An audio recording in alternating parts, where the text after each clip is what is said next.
Prime minister Narendra Modi अभी फिलहाल उतने पावरफुल नहीं लग रहे हैं जितना वो पिछले 2 टर्म में रहे हैं। चंद्रबाबू नायडू और नीतीश कुमार किंग मेकर की भूमिका निभा सकते हैं और नतीजों से पहले कल नीतीश कुमार प्रधानमंत्री से मिलने के लिए दिल्ली आए थे और इस दौरे पर अटकलें ये चल पड़ी थी कि क्या नीतीश कुमार को दिल्ली बुलाने की तैयारी चल रही है, क्या उन्हें मोदी कैबिनेट में लाकर बीजेपी बिहार में अब अपना कोई मुख्यमंत्री बनाने के लिए उनको राजी कर रही है। लेकिन अब गेम पूरी तरह से पलट चुका है और अब संभव है कि नीतीश कुमार और चंद्रबाबू नायडू अपनी शर्तें भी लगा दें और बीजेपी के सामने मानने की मजबूरी भी हो, क्योंकि एनडीए को जो पूर्ण बहुमत मिला है उसमें बीजेपी की अपनी 240 सीटें हैं। बहुमत का आंकड़ा जेडीयू यानी नीतीश कुमार की 12 और टीडीपी यानी चंद्रबाबू नायडू की 16 सीटों और चिराग पासवान की 5 सीटों से पूरा हो सकता है।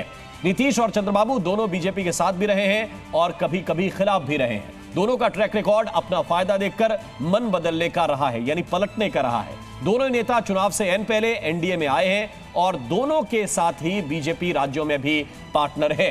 बिहार में नीतीश के साथ उसकी सरकार है, आंध्रा में आज ही टीडीपी को बहुमत हासिल हुआ है, दिल्ली में कल एनडीए और आईएनडीआईए अलायंस दोनों की बैठकें भी हैं, यह भी महत्वपूर्ण है। और आज यह भी अटकलें रही कि इंडिया अलायंस नीतीश और चंद्रबाबू नायडू को अपनी तरफ खींचने की कोशिश में है, लेकिन शरद पवार ने इससे इनकार किया कि उनकी चंद्रबाबू नायडू से कोई बात हुई है। वहीं जेडीयू ने यह साफ किया है कि नीतीश एनडीए में है और अब हमेशा एनडीए के साथ ही रहेंगे। हालांकि इंडिया अलायंस नीतीश और चंद्रबाबू को अपनी तरफ खींचने की कोशिश तो करेगा, तो भी उसे बहुमत के लिए सीटें नाकाफी पड़ेंगी। इंडिया अलायंस को अब तक 233 सीटें मिलती दिख रही हैं, बहुमत के लिए उसे यहां से भी 39 सीटें जोड़नी पड़ेंगी। ऐसे में नीतीश की 12, नायडू की 16 ये सीटें अगर मिला ली भी जाएं तब भी नाकाफी ही होंगी।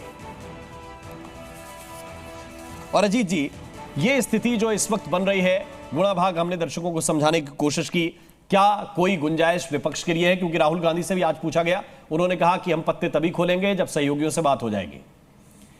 देखिए, इसमें कोई गुंजाइश नहीं है इंडिया ब्लॉक के लिए और एनडीए का अभूतपूर्व ऐतिहासिक जीत हुई है इस चुनाव में। कोई भी हेल्दी डेमोक्रेसी में लगातार 3 बार किसी गवर्नमेंट का कंटिन्यू करना ये अपने आप में ऐतिहासिक है। ये ऐसा नहीं हो सकता है। पिछले एक नेहरू के बाद, पंडित जवाहरलाल नेहरू के बाद ये दूसरा नरेंद्र मोदी की सरकार है जो तीसरी बार कंटिन्यू कर रही है। अब आप देख कैसे रहे हैं, ग्लास आधा भरा हुआ है कि आधा खाली है? अगर आप आधा खाली ग्लास को देख रहे हैं तो वो अपना देखने का नज़रिया, आधा भरा हुआ देखने का अलग नज़रिया है। मैं इस तरह से नहीं देख रहा हूँ, मेरा नज़रिया बिल्कुल अलग है। किसी भी हेल्दी डेमोक्रेसी में 10 साल के बाद सरकार उखड़ जाती है, एंटी इनकम्बेंसी होता है, सांसदों के खिलाफ एंटी इनकम्बेंसी होता है, लेकिन नरेंद्र मोदी के खिलाफ कोई एंटी इनकम्बेंसी क्रिएट नहीं हुआ।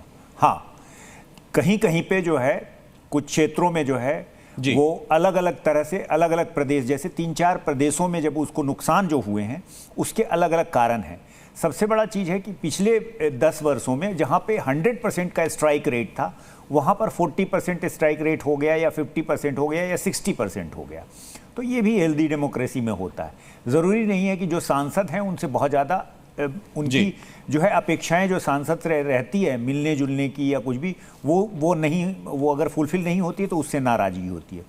दूसरा जो है, कैंपेन इस तरह का किया गया था कि 405 तो हर कोई प्रो इनकम्बेंसी है। ये अभी जो गवर्नमेंट आई है, कोई भी कहीं पे भी वर्ल्ड के किसी भी कोने में देखिए ना, इतना ज़्यादा 3 राजतंत्र थोड़ी है, लोकतंत्र होता है। लोकतंत्र में 10 साल के बाद आदमी कंपटीशन, जो जनता होती है वो कॉम्पिटिटिव वो करती है कि इस सरकार को बदलेंगे, अगला कौन देगा मुझे, बेहतर चीज कौन देगा। और आप राज्य सरकार में भी देखते हैं, अभी ही हिमाचल में देखा आपने इलेक्शन को, हिमाचल में जो है और लोगों के पास तो ये कि 1 लाख रुपया खटाखट नरेंद्र मोदी की एक ऐतिहासिक, और ये भी बड़ी बात है कि वो 1 लाख रुपया खटाखट का वादा था, लेकिन फिर भी बहुत से लोगों ने चुना किसको है, बीजेपी को चुना। ये जो 1 लाख देने की बात थी, ये सब कोई जानता था। जैसे मैं कह दूं कि हम चुनाव जीत करके आएंगे तो सभी घरों को टेलीविज़न देंगे, सभी लोगों को बाइक देंगे, सभी लोगों को कार देंगे।